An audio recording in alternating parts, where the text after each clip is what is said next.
বৃষ্টি হওয়া না হওয়া এটা কার হাতে? এখন তুমি আল্লাহকে গালি দাও।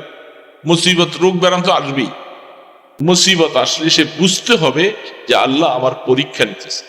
যখনই সে বুঝবে তাড়াতাড়ি করে ভুল স্বীকার করে আল্লাহ পাকের কাছে নত হয়ে যেতে হবে, ইস্তেগফার করতে হবে, গুনাহ মাফ চাইতে হবে, আর করব না আল্লাহ ভুল করেছি। এটা হলো বোঝা যায় যে মুসিবত দিলে আল্লাহ পাক তাকে এখান থেকে উঠাই নেওয়ার ব্যবস্থা। মুসিবত দেওয়ার পরে তো ফিরে আসা দরকার। আল্লাহ মুসিবত দেয় ইবতিলা, পরীক্ষা করার। কিরে বাবা, কি করার জন্য? পরীক্ষা। আপনি একজন মানুষ কি পুরস্কার দিবেন, পরীক্ষার রেজাল্ট ভালো করবেন, পরীক্ষা নিবেন না? পরীক্ষা ছাড়া এমনি হবে। আল্লাহ পাক বলেন আমি মাঝে মধ্যে আমার মুমিন বান্দাকে আমি পরীক্ষা, সে কতটুকু আমার উপরে বিশ্বস্ত, সে আমার কত বড় বিশ্বস্ত গোলাম, আমি এটা দেখব। আমি যদি আল্লাহ পাকের গোলাম করতে পারি, আল্লাহ অবশ্যই মুসিবত দূর করবে। এই জন্য দুনিয়াটা মুসিবত আসবে তো আল্লাহর উপর নারাজ হয়ে যাব? বলেন না, নারাজ হবে কোনদিন? তোমরা এরকম ধৈর্য ধারণ করো, সবর করো। মুসিবত আসবে, সমস্যা আসবে, রোগ দিব, আমি দেখতে চাই যে তুমি এই অবস্থায় আমার গোলামি করো কিনা। মুসিবত আসলে আর গোলামি ছেড়ে দিলাম, এটা কি মোমেনের কাজ হতে পারে? তো এই জন্য বলতেছিলাম, ওই বেটা এই এতগুলি মুসিবত আল্লাহ একটার পর একটা দেওয়ার পরেও তার ফিরে আসলো না। এখন বাকি জিন্দিগি আল্লাহ পাক কবরে নেওয়ার পরে কি করবেন সেটা আল্লাহ পাক ভালো জানেন। কিন্তু দুনিয়ার মধ্যে, দুনিয়ার হালাতের মধ্যে দেখা গেল সে তার সব কিছু শেষ করে ফেলছেন, তারপরও ফিরে আসে। মুসিবত জীবনে আসবে, একেবারে মুসিবত সারা জীবন ইমানদারের জীবন হতে পারে। জীবনে মুসিবত আর ইমানদারের মুসিবত আর কাফের মুশরিকের মুসিবতের মধ্যে কিছু পার্থক্য আছে। বুঝার জন্য আমাকে সেই অবস্থারও চিন্তা করা লাগবে। একজন মানুষ নামাজি, নেককার, ভালো মানুষ, এই লোকটারও যদি মুসিবত আসে, তার মুসিবতের পরে যে সে কি করবে? সে এই অবস্থায় আলহামদুলিল্লাহ বলবে। কি বলবে? আলহামদুলিল্লাহ, আল্লাহ যে হালাতে রাখছেন শুকর। নামাজ ছাড়বে না, আল্লাহ পাকের গোলামি ছেড়ে দিবে না। এটা হলো মুমিনের মুসিবত আসলে তার ধরন। কাফের মুশরিক বেঈমান নাফরমানদের মুসিবত আসে, তারা আল্লাহর উপরে আজে বাজে শব্দ ব্যবহার করে, কঠোর বাক্য ব্যবহার করে এবং অধৈর্য হয়ে আল্লাহকে গালিগালাজ করে। যদি কোনো মুমিন হইয়াও যদি তার মুসিবত আসার পরে সে নামাজ ছেড়ে দেয়, আল্লাহর গোলামি ছেড়ে দেয়, ইবাদত বন্দেগী করতে রাজি না, বোঝা যাবে আল্লাহ তাকে কঠিন পরীক্ষা দিচ্ছেন, এই পরীক্ষার থেকে উত্তীর্ণ হইতে তার সময় লাগে। আর যদি মুসিবত আসার পরে দেখা যায় এই লোকটা আল্লাহর দিকে আরো বেশি ধাবিত, আল্লাহর কাছে বেশি রোনাদারি করে, দোয়া করে, সেজদা দেয়, বোঝা যাবে এই মুসিবতটা দিয়েছেন আল্লাহ তার গুনাহগুলি মাফ করাবার। বুঝতেছেন কথা? মুসিবতের দুইটা ধরন হবে।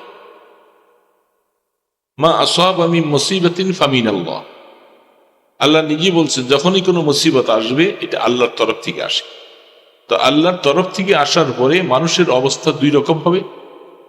মুসিবত আসার পরে সে যদি আল্লাহর দিকে আরো বেশি ধাবিত হয়, তাহলে বোঝা যাবে এই মুসিবতটা তার জন্য আল্লাহর রহমত হিসাবে প্রেরণ করেছে।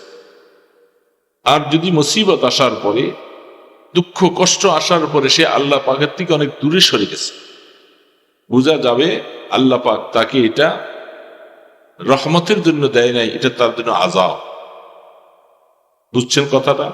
সংক্ষেপে আমি কথা বলছি, দুইটা কথাই বলছি। এই দুইটার সাথে আমাদের জীবনের অবস্থা এই পর্যন্ত অতিবাহিত হয়েছে কি হয় নাই। কখনো মুসিবত পাইছি, কখনো আবার আল্লাহ পাক মুসিবত সরাই নিয়েছে। কি বলে, ঠিক না ব্যাঠিক বলে?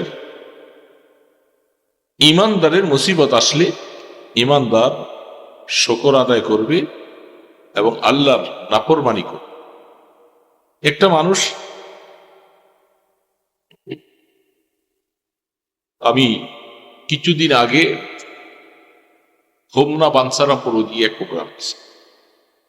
তো সেইখানে আমার আগে একজন বক্তা গাজীপুর এলাকার, উনি ওয়াজ করতেছেন। তো উনি ওয়াজ করতে যাইয়া একটা ঘটনা বলছেন। তিনি তার আপন নয়, তার পাশাপাশি এলাকার চাচা হয়। চাচা তিনি বলেন যে মারা গেছেন যে 2 দিন আগে, মাহফিলের 2 দিন আগে। বলে যে আমার এই চাচা জীবনে আল্লাহকে যে কত গালি সে দিছে,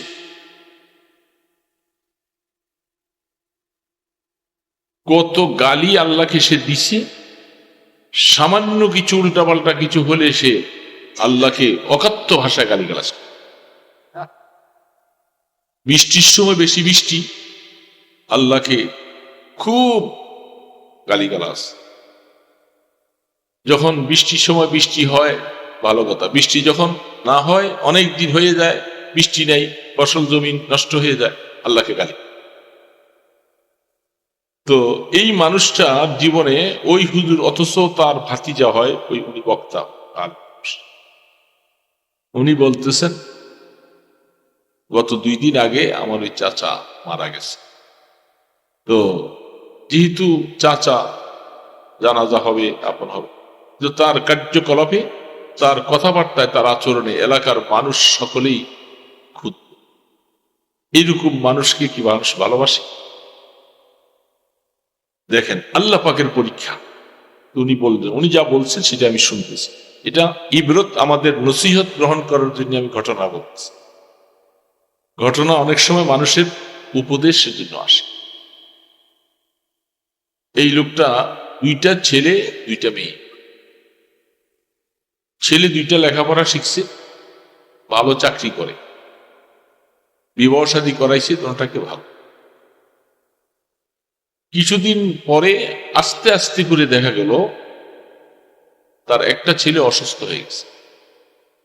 অসুস্থ হয়ে যাওয়ার পরে কামাই রোজগারও বন্ধ। কিছুদিন পরে ছেলেটা মারা গেছে। তার 1 মাসের মাথায় দ্বিতীয় ছেলেটা মারা গেছে। এখন থাকলো বউ আর তার আপন বউ।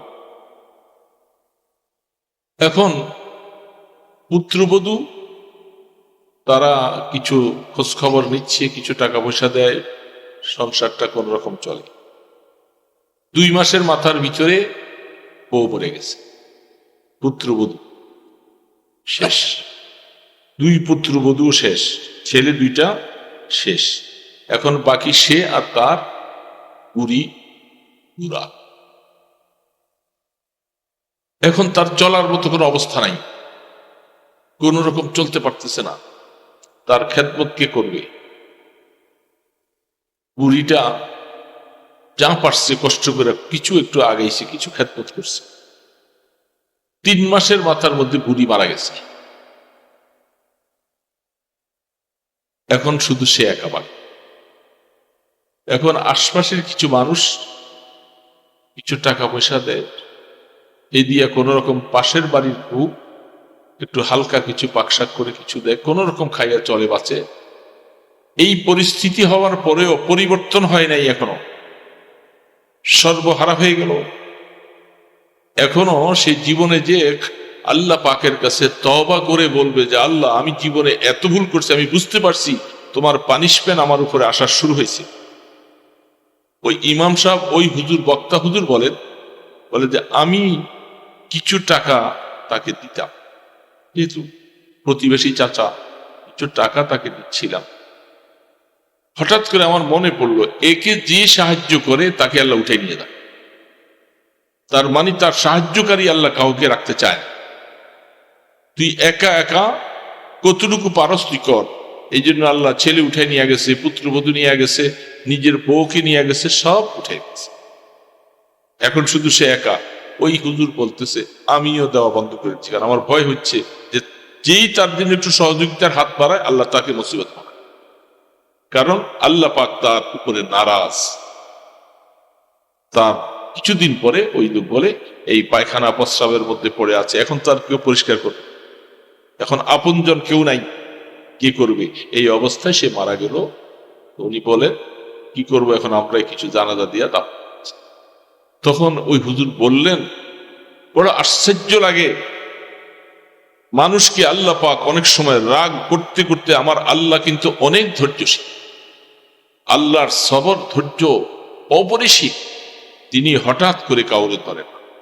তাইলে আল্লাহ পাক কত নারাজ হলে তাকে এভাবে পাকড়াও করছে। কি বলেন, ঠিক না? এই জন্য তিনি নসিহতটা উপদেশটা দিয়ে বলছেন, আমি খুব শুনলাম বসে বসে, মানুষ কি করে এরকম করে। এরকম মানুষ দুনিয়ার মধ্যে যারা মুসিবত আসলে সে বুঝতে হবে যে আল্লাহ আমার পরীক্ষা নিতেছে। যখনই সে বুঝবে, তাড়াতাড়ি করে ভুল স্বীকার করে আল্লাহ পাকের কাছে নত হয়ে যেতে হবে, ইস্তেগফার করতে হবে, গুনাহ মাফ চাইতে হবে, আর করব না, আল্লাহ ভুল করেছি। এটা হলো বোঝা যায় যে মুসিবত দিলে আল্লাহ পাক তাকে এখান থেকে উঠাই নেওয়ার ব্যবস্থা। আর যদি মুসিবত দেওয়ার পরে সে আরো বেশি কঠিন হয়ে যায়, আল্লাহর উপরে বাজে কথা বলে, আল্লাহকে গালি দেওয়া কি সাধারণ কথা? বৃষ্টি হওয়া না হওয়া এটা কার হাতে? এখন তুমি আল্লাহকে গালি দাও, মুসিবত রোগ ব্যারাম তো আসবেই। হযরত নবী আল্লাহ পাকের আইয়ুব আলাইহিস সালামকে মুসিবত দিছেন না? দেয় নাই? কোরআন শরীফ তো বলছে কত কঠিন মুসিবত দিছেন, যেটা আমাদের জীবনে কাউকে দিলে আমরা শেষ হয়ে যাব। আল্লাহ পাক তার নবীকে এত বড় পরীক্ষা দিয়েছে, কিন্তু আইয়ুব আলাইহিস সালাম তো কোনদিন এই জবানটা খুলে এই মুসিবতের পরে এটা ধৈর্য ধারণ করতে হবে, আমাকে বুঝতে হবে, কোনদিন আল্লাহ পাকের ব্যাপারে এমন শক্ত কোনো কথা বলেন নাই যে আল্লাহ আমি নারাজ তোমার উপরে এই কাজ। কোরআন শরীফ বলতেছে, আইয়ুব ইজনাদা রাব্বাহু আন্নী মাসানিয়া দুররু ওয়া আনতা আরহামুর রাহিমিন। আল্লাহ পাক হযরত আইয়ুব আলাইহিস সালাম কি পরীক্ষাটা নিয়ে কোরআন বলতেছেন, 7 জন ছেলে ছিল, 7 জন মেয়ে ছিল, সব মারা গেছে, সম্পদ যা ছিল সব ধ্বংস হয়ে গেছে। স্ত্রী একজন মাত্র মহিলা, তার ওয়াইফ বিবি সাহেব, যিনি হযরত সুলাইমান আলাইহিস সালামের নাতি, তিনি আইয়ুব আলাইহিস সালামের। আমি সংক্ষেপে বলতেছি কথাটা, এটা আমার বলার উদ্দেশ্য ছিল না, সামনে কথা প্রসঙ্গে আসছে। ইমানদার মুসলমান ভাইরা, এই বিবি পরের ঘরে কাজ করে এলাকার মধ্যে কেউ রাখে নাই, ওই দূরে চুক্তি করে সেখানে ফেলে দিয়ে আসছে, সেখানে থাক, আপন ঘর নেই, দরজা নাই, কিছু নাই। আল্লাহ পাক অনেক সম্পদ দিছিলেন, সন্তানগুলিও মারা গেছে, মেয়েগুলিও মারা গেল, সবাই ফেলে গেছে। আইয়ুব আলাইহিস সালাম একটা বারও আল্লাহ পাকের উপরে নারাজগি শব্দ ব্যবহার করেন নাই। ইমানদার মুসলমান একটা বারের জন্য আল্লাহ দিচ্ছেন, এটা আল্লাহর ইচ্ছা, তিনি দিয়েছেন, তিনি আবার উদ্ধার করবেন, কেউ উদ্ধার করতে পারবে না। এলাকাবাসী তো সব দূরে সরাই দিচ্ছে, আমার কেউ নাই কাছে। বিবি আইয়ুব আলাইহিস সালাম তখন বলতেছে, রব্বি আন্নী মাসানিয়া দুররু ওয়া আনতা আরহামুর রাহিমিন। দীর্ঘ কোরআন বলতেছে 7 বছর, 7.5 বছর এরকম অবস্থায় থাকার পরে এবার বলতেছে, আল্লাহ আমার মুসিবতের মধ্যে আছে, তোমার নাম না আরহামুর রাহিমিন, তুমি না দয়ালু। আল্লাহ পাকের কারণে তাকে আল্লাহ পরীক্ষায় ফেলছে। এখন যখন আরহামুর রাহিমিন বলে আল্লাহকে যখন বলছে, আল্লাহ পাক বলছে, জিবরিল যাও, আমার আইয়ুবের পায়ের কাছে তুমি ঘষা দিয়া এখান থেকে পানি উঠে, মরুভূমির মতো জায়গা, সেখান থেকে জিবরিল আলাইহিস সালাম আঘাত করলেন, তার পায়ের নিচে কুদরতি পানি উঠে গেল, কুদরতি পানি। আমার আল্লাহ আইয়ুব আলাইহিস সালামের কাছে শয়তান আইসা কত কথা ওনার বিবির ব্যাপারে বিভিন্ন কথা বলছিলেন, উনি একটা কসম করছিলেন যে আমি বিবিকে, এই কথার প্রমাণ হলে 100টা বেদ। কোরআন বলতেছেন হাজা দিকসুন, দিকসুন মানে হইল শলা, শলা নারকেলের শলা, এই নারকেলের শলা বাবা। আল্লাহ পাক বললেন আইয়ুব তোমার কসম ভাঙা লাগবে না, তোমার কসমটা আমি পুরা করাইতেছি। নারকেলের শলা 100টা একসাথে মিলাইয়া একটা বাড়ি দিলে 100 বাড়ি। আল্লাহ বুদ্ধি শিখাই দিচ্ছে কোরআন। সেইখানে আল্লাহ সুবহানাহু ওয়া তাআলা আইয়ুব আলাইহিস সালাম হাযা বারিদুম মুক্তাসিব, আইয়ুবকে বলো এখান থেকে একটু পানি, ঠান্ডা পানি, এটা পান করবে আর এটা দিয়ে একটু গোসল করবে। তিনি পান করছেন, গোসল করছেন, মুহূর্তের ভিতরে 30 বছরের যুবক হয়ে গেছে। 30 বছর যুবক। আল্লাহ পাক কোরআন বলতেছেন ওয়াতাইতুহু ইসলাম আহলাহু ওয়া মিসলাহু, আমি তার যার সন্তানগুলি মারা গেছে সমস্ত সন্তানগুলাকে আবার জীবিত করেছি। এবং আয়াতে বলতেছেন মিসলাহুম মানে আরো এরকম 7 জন সন্তান জন্ম হওয়ার মতো স্ত্রীকে আল্লাহ পাক সেই সক্ষমতা দিয়ে দিচ্ছে। যা ধন সম্পদ চলে গেছিল এগুলি আবার ফিরে দিচ্ছে। আইয়ুব আলাইহিস সালাম এই কষ্ট করলেন, জান্নাত থেকে জিবরিলকে বলছেন যাও আমার আইয়ুব ধৈর্য ধারণ করতে করতে পরীক্ষায় পাস, জান্নাতের পোশাকটা নিয়ে আমার আইয়ুবের পরাই। বিবি দূরের থেকে আইসা চিনতে পারে না, বলতেছে এখানে একজন অসুস্থ মানুষ অসহায় ছিল, তার কি কেউ কিছু কি খেয়ে ফেললো না কি অবস্থা, মরে গেল, কোথায় গেল? আইয়ুব আলাইহিস সালাম বলতেছে বিবি তুমি মনোযোগ দিয়া তাকাই দেখো আমি আইয়ুব। এটা কি বিশ্বাস করা যায়? এত অসুস্থর মধ্যে দীর্ঘ বৎসর পরে শরীরটা ক্ষত বিক্ষত অবস্থা, আর তিনি বলতেছে আমি আইয়ুব, এটাকে বিশ্বাস করেন?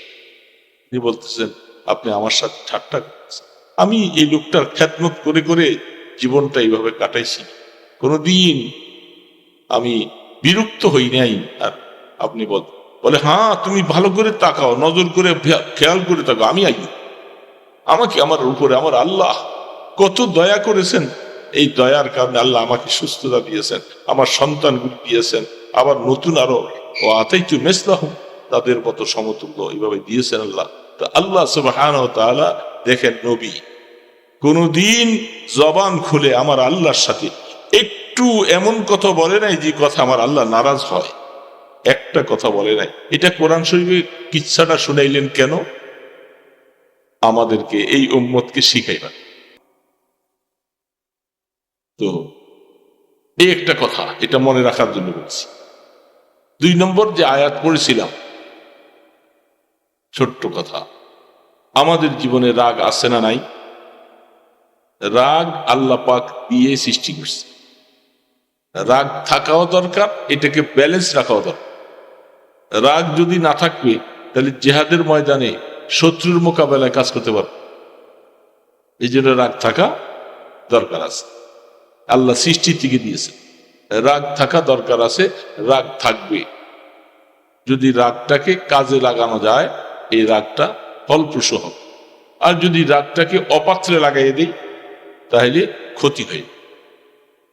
আল্লাহ সুবহানাহু ওয়া তাআলা রেখেছেন, কোরআন বলছেন ওয়াল কাযিমিনাল গায়জ ওয়াল আফিনা আনিন নাস ওয়াল্লাহু ইউহিব্বুল মুহসিনিন।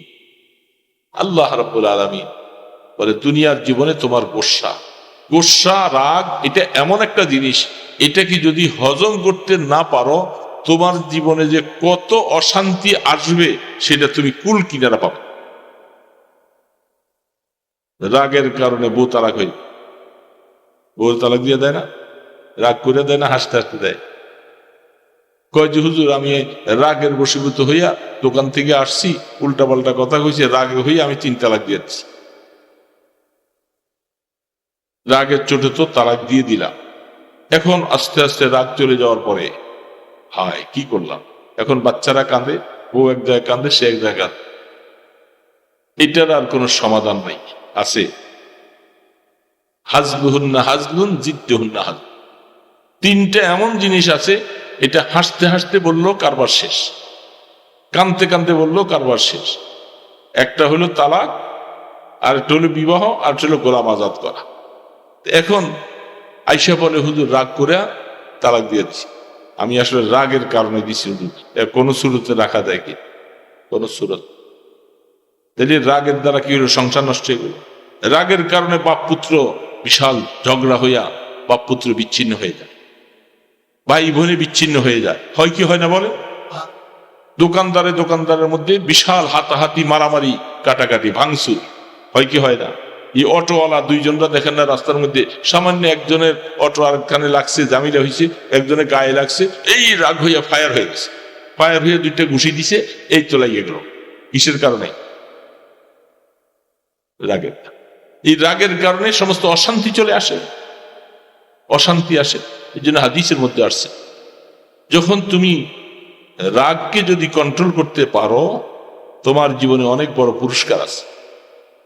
আল্লাহ সুবহানাহু ওয়া তাআলা বলতেছেন, হাদিসের মধ্যে আসছে, তাফসীর ইবনে কাসীরের মধ্যে লিখেছেন হাদিসগুলি সহিহ করে, যে মানুষ যদি কারো উপরে কেউ রাগ করে তাকে মাফ করে দেয়, সে রাগটাকে আর প্রয়োগ করে না, আল্লাহ পাক বলে আমিও তোকে মাফ করি। লাভ হইল না লস হইল? আর রাগ করলে লস হইল না? ক্ষতি হলো নিজের, নিজের সংসার অশান্তি হয়ে যায়। ঘরের হান্ডি বাতিলগুলি রাগের চোটে ভাঙ্গিয়া চুরমার করে ফেলায়। কি আছে না নাই এরকম? ঘরের সুকিস ভাঙ্গিয়া ফেলায়। কিসের কারণে? ইমাম হাসান রাদিয়াল্লাহু তাআলা আল্লাহ রসুলের কলিজার টুকরা নাতি, তার একটা বাদী ছিল। তিনি অজু করবেন, বাদীকে বলছে অজুর পানি নিয়ে আসো। মাইটটা পাতিল, মাটির কতনা, সব আগের জমানাতে সব মাটিরই ছিল নাকি? না এখনকার জমানার মতো এত পিতল টিতল কাশ এগুলি আছে? সব মাটি। এরকম কতদিন ঘটনা দেখছি, মাটির পাতিলে ভাত বসাইছে, লাড়তে লাড়তে যে খোসা খাইয়া বাস চাউল টাউল সব চলে গেছে। কি হ্যাঁ, মাটির পাতিল। এখন আবার ঘুরিয়া গিয়া সেই অল্টারনেট, আবার ওই মাটির পাতিলারে আবার বিভিন্ন বড় বড় হোটেলের মধ্যে সুন্দর মাটির পাতিলে রাঁধে, মাটির পাতিলে খাওয়া দেয়, মানুষ বড় শখ করে সেখানে যায় খায়। ওই পুরানটা আবার আসতেছে। এখন এই মাটির পাত্র বদনা দিয়া পানি আনতেছিলেন, এটা হঠাৎ করে কিছুর মধ্যে ধাক্কা খাইয়া পইরা ভাঙ্গিয়া গেছে।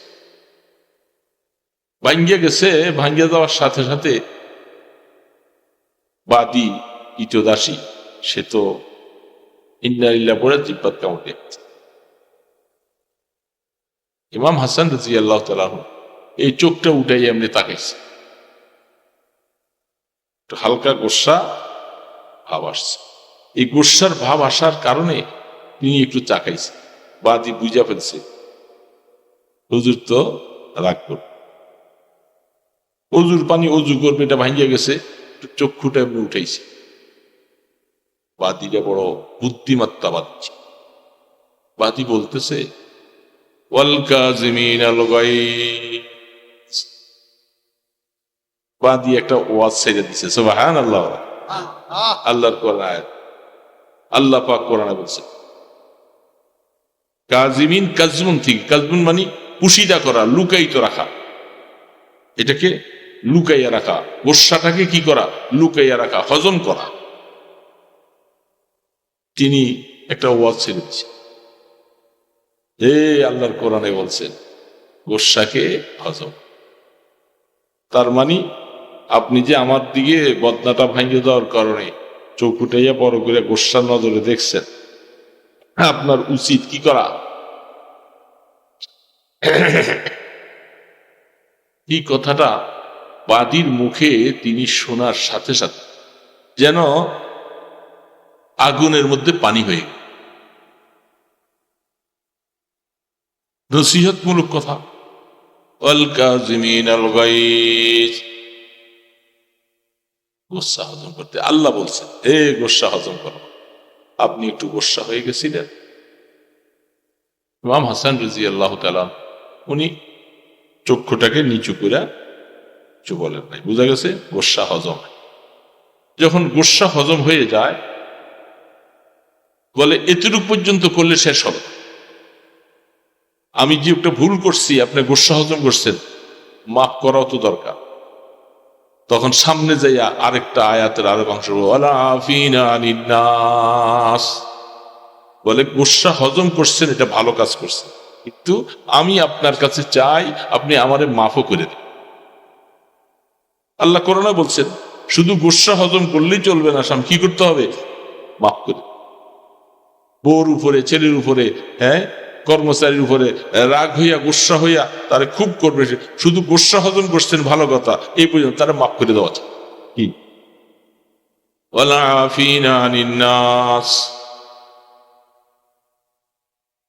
এই ওয়াজটা ছেড়ে দিয়েছে।